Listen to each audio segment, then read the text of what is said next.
Hey everybody, Nick here, and today I got some disassembly and maintenance for you on this little guy right here. A little guy. This is the Spyderco Police. This is not a little guy by any stretch of the imagination. But you know what? I'm going to call it that because I call everything that.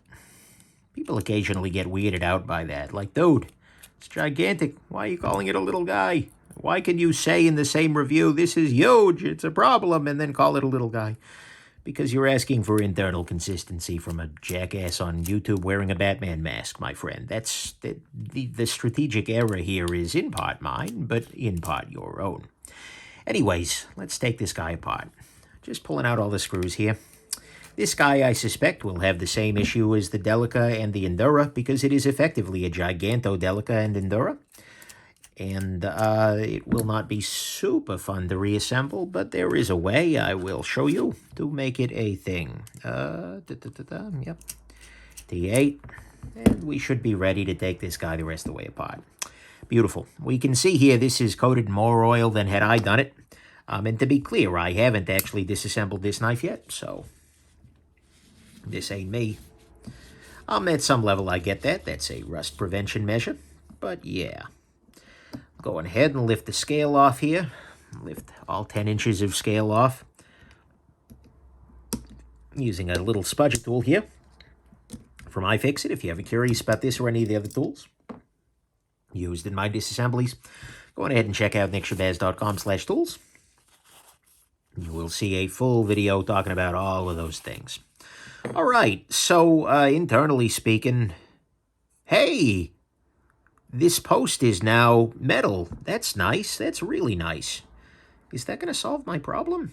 It might. Okay. What I'm going to do is just lift off the blade here. When I lift off the blade, that'll let me take some of off the spring. That'll let me, although good Lord, the tolerances on this post are abysmal. It's just like rattling around in there. Seki City, come on, get with the freaking program here. Whatever.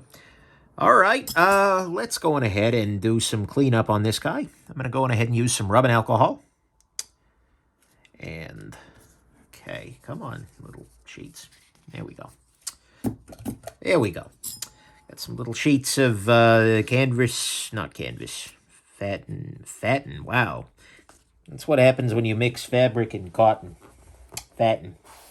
Where the heck did that washer go? People, I'm having a little bit of a breakdown here, it would seem. I'm talking about fatten. But there we are. But not in the Boston sense. He was fat and wicked bad after he went to Taco Bell. Anyways, I digress. That is a gross mischaracterization of that particular dialect. But that's okay.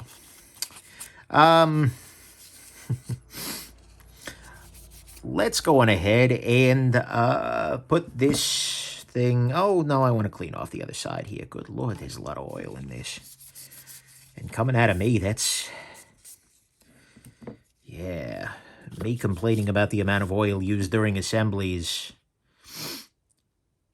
It's like Stalin coming out and saying, dude, that's some messed up leadership, right? Anyways, I just compared myself to Stalin. That's probably not good. I should not do that. Although, actually, come to think of it, Stalin does mean man of steel. I do review a lot of steel, so... Hopefully we're meaningfully different in other ways, though. All right, let's go on ahead and not talk about that anymore. Let's just back this right up and focus on the knife here. What I'm going to go on ahead and do is put this guy back together using some knife pivot loop. KPL. Drop a little there.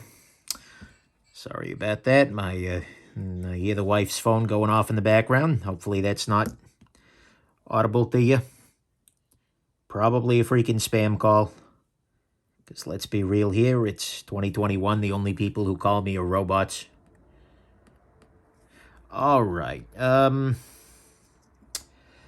am I putting this back together? Step one, I'm going to try this the old-fashioned way because of this damn thing there. I imagine that's not going to work because this thing flops around too much.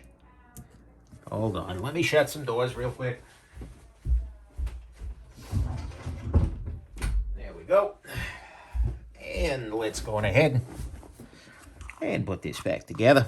Okay, so I'm going to also put down a little more KPL here. Drop that into place.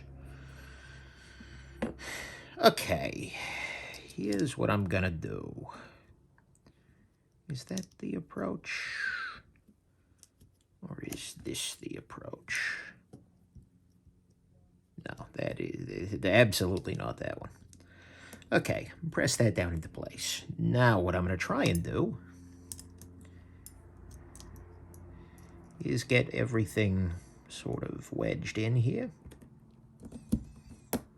There we go. Good. Hey, that's working. But the problem then becomes that this little guy is way out of alignment because he's asking to do a lot of work and there's not a whole lot of... Yeah, okay. Because this guy is so far deflected, because the tolerances are just so poor on that part, this approach isn't going to work. So instead, I'm going to do this the way that I normally do a delicate disassembly. I'm going to leave this spring in here. I'm going to go on ahead and install the blade, install basically everything but the lock bar here. And then, once I've installed everything and snapped... Am I leaving things out? No, I am not. See, this thing is barely in place even as it stands, right? Let's see if I can get that in. Yeah, okay, good. Now that's working. Now that'll provide a little bit of moral support for that. Next thing I'm going to do is actually push out this screw right here, because that's going to need to come out anyways. Next thing I'm going to go on ahead and do is install this back scale here. The reason I'm doing that is just so everything else stays together as I'm doing this. Then use some thread locker here. A little bit of blue Loctite on a stick. If that little post were made like, well, more specifically, if the holes it were in actually fit, well, that would work beautifully. That wouldn't be a problem anymore. But unfortunately, that was terribly undermade.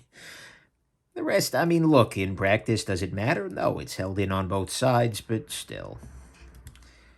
It was so close to solving that little problem as I throw a screwdriver. I mean, I'd rather have a firm hold on the knife and a poor hold on the screwdriver, right? But still, oof. All right, let's go on ahead and put in this screw here. He says, narrating the process of adding screws.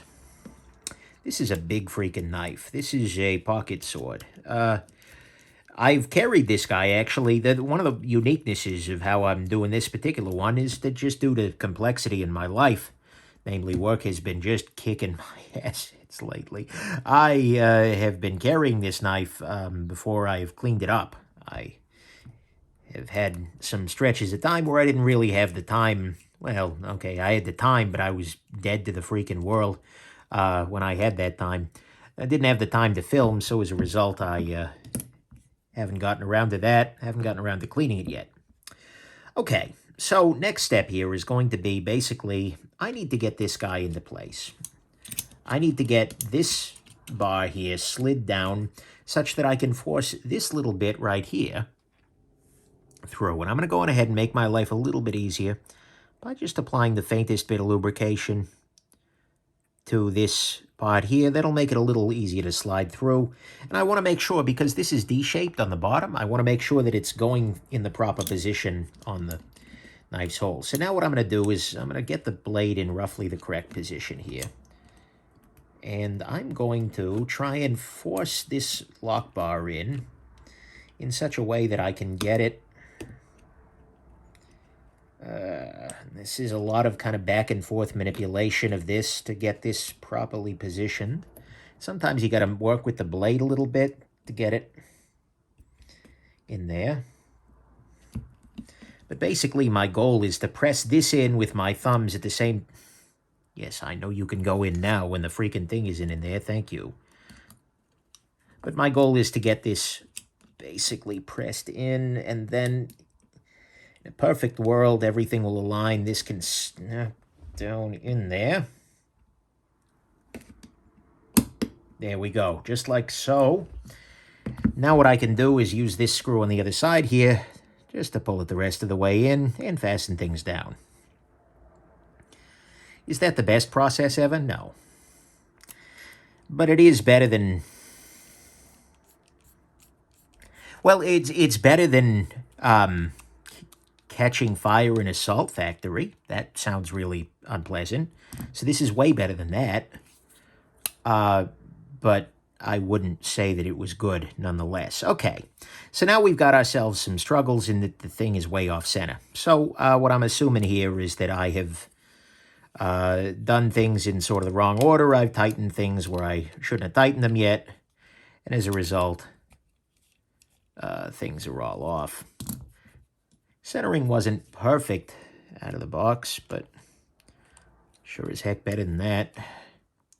There shouldn't actually be a centering issue here just because there's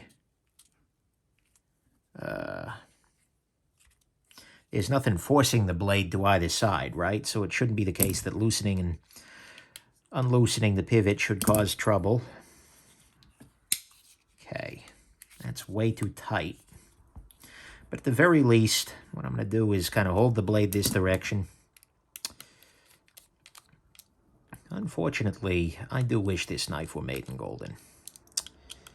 The Seki factory for Spyderco historically did some really great work, but of late, they just don't seem to be delivering the value and the build quality that they used to. Okay, that's still too tight. In the pivot department, no play, which is good. Centering is not ideal, meaning not good, but it seems to be about where it was. I'll loosen these up just a little bit more.